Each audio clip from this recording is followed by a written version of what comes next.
If you think of highway service areas or rest stops, you probably imagine a typical restroom and some stalls selling food and drinks, but not in Japan. The quality of the service areas in this country is amazing. They go above and beyond with their service.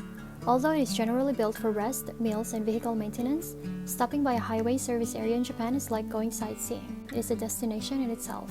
It offers more than just a typical toilet and food stalls. Let me show you why. Within the area, you'll find huge, clean, and beautiful restrooms for both male and female adults and kids, complete with powder rooms, lots of sinks, and even a changing room. They also put a beautiful flower near the entrance and play a relaxing music in the background. Aside from the restroom, there's a convenience store, vending machines, a souvenir shop, and even a food court. There are ATMs too in case you need one.